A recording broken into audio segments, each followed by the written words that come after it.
Дворец Путина атакован, растет количество жертв российского обстрела, а грузинский парламент обходит вето президента.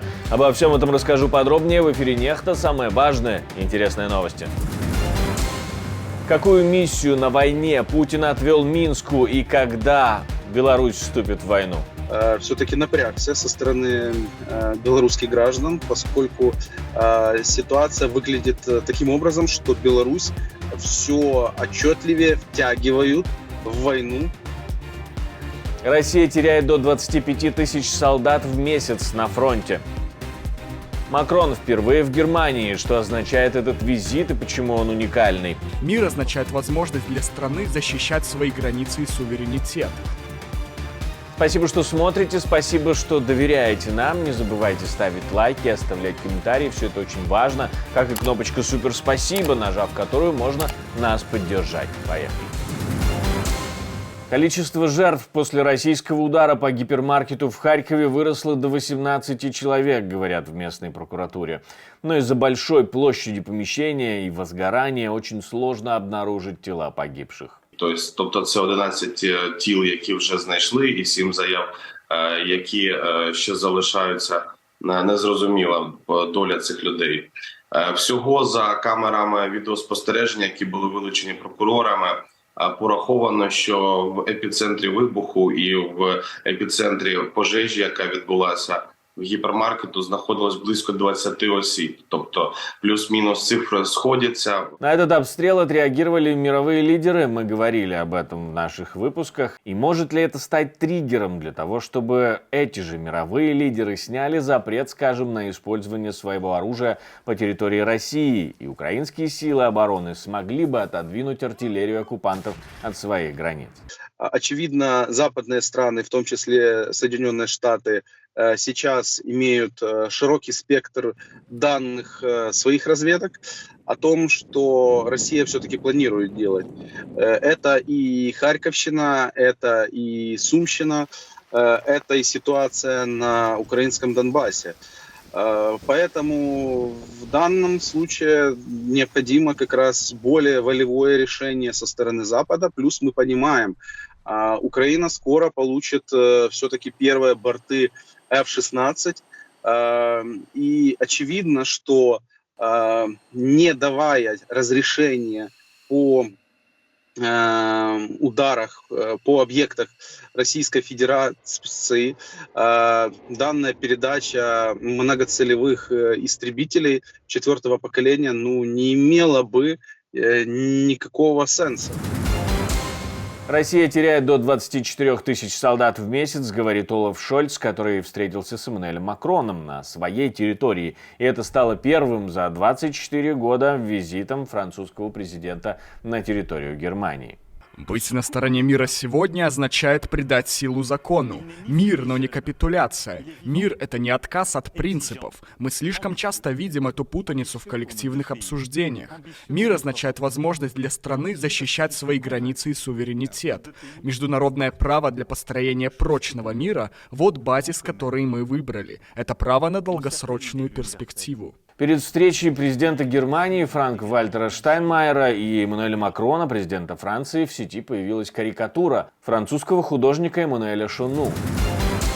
Украинские дроны атаковали дворец Путина в Геленджике. Губернатор Краснодарского края сообщил, что обломки беспилотника, цитирую, повредили недостроенное здание в селе Креница. Конец цитаты. Еще один дрон прилетел на хутор Джанхот, расположенный совсем рядом с дворцом Путина. В Кренице, по данным ФБК, расположены виноградники и винодельня, которая может относиться к резиденции российского диктатора. В ночь на 17 мая дроны уже пролетали рядом с территорией дворца. Путин из Беларуси улетел, а новые российские вертолеты туда прилетели. В августе Россия вывела свою вертолетную группировку из республики, и сегодня она туда возвращается. На аэродром Барановичи приземлились несколько российских машин Ми-24 и Ми-8. Мы сейчас видим определенные факторы, которые могут свидетельствовать о подготовке Беларуси к использованию в качестве соагрессора на стороне Российской Федерации. Это может быть как использование Минска в открытии белорусско-украинского фронта, так и использование Беларуси с точки зрения военной операции, например, в районе Сувальского коридора. Соответственно, это агрессия против Польши и Литвы. Поэтому в данном случае я бы все-таки напрягся со стороны белорусских граждан, поскольку ситуация выглядит таким образом, что Беларусь все отчетливее втягивают в войну руками Лукашенко, руками военного руководства Беларуси, ну и очевидно, что, конечно, под давлением. Такое усиление российской группировки сразу после визита Путина в Минск, куда он, к слову, зачем-то притащил беглого украинского президента Януковича, может говорить о том, что Беларусь остается в запасе российской агрессии, но скоро может выйти на поле. Отмечу, что во время встречи Лукашенко с Путиным, насколько отчетливо Лукашенко обращал внимание, что Путин посетил Пекин, и что крайне важно обсудить теперь, о чем же говорили с Китаем.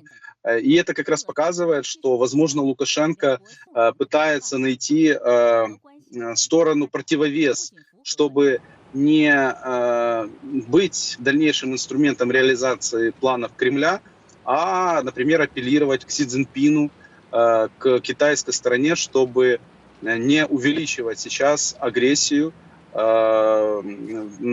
соответственно, на территории Восточной Европы. Но, опять-таки, все равно эта встреча сейчас, конечно же, она выглядела как определенный месседж, в том числе и Западу, что у Кремля еще есть ряд козырей в рукаве, и при необходимости они смогут его использовать. Хамас снова ударил по Тель-Авиву. Как минимум 8 ракет полетели в центр Израиля, в один из районов Тель-Авива из Рафаха, по которому израильская армия немногим погодя нанесла ответный удар, поразив, как говорят в Цахал, лагерь Хамас в городе. BBC пишет, что им известно о пострадавших мирных жителях. Удар был нанесен по законным целям в соответствии с международным правом, с использованием точных боеприпасов и на основе точных разведданных, указывающих на то, что Хамас использует этот район. Обломки ракет после обстрела Тель-Авива находили возле жилых домов, например, в саду одного из домов в Герцлии. Хамас обстрелял Израиль впервые за 4 месяца. На видео и фото видно, что ракеты стартовали из восточного Рафаха, возле пропускного пункта на границе Газы и Израиля вроде как был запуск. Хотя Цахал уже заявляли, что контролируют ситуацию в этом районе. Видимо, через сеть подземных туннелей боевикам таки удалось осуществить задуманное. И все похоже на провокацию для того, чтобы израильская армия нанесла удар по Рафаху в ответ.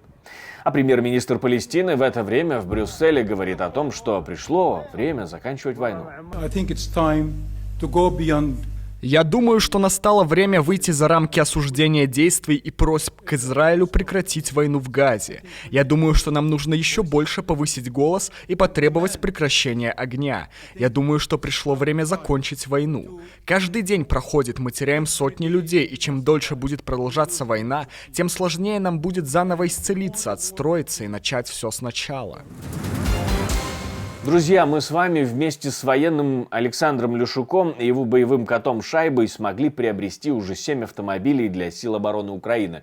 3 пикапа, из которых стали охотниками за шахедами и прямо сейчас защищают небо Украины на южных рубежах. И сейчас мы открываем сбор на новый пикап. Нужно собрать 350 тысяч гривен. Все координаты вы видите на экране. Это очень важно. Давайте вносить свой вклад в победу. Даже 1 гривна тут имеет значение.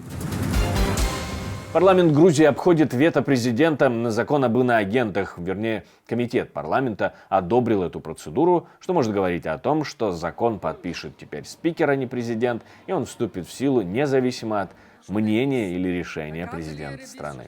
По этому поводу уже высказались в Евросоюзе. Глава немецкого МИД Анна-Лена Бербок говорит, что ей невероятно больно от решения грузинского правительства и что это может заблокировать мечту грузинского общества о вступлении в ЕС.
Друзья, я хочу напомнить, что мы существуем исключительно благодаря вашей поддержке, потому что наши видео не монетизируются платформой YouTube, такие правила у этой платформы, поэтому ваши донаты и ваше спонсорство, и то, что вы нажимаете кнопочку «Супер спасибо», помогает нам создавать новые и новые видео. Спасибо вам, не останавливайтесь на том, пожалуйста. Ну и еще ставьте лайки, оставляйте комментарии, подписывайтесь на наши каналы, все это непременно очень важно. На этом у меня все, до встречи и хороших вам новостей.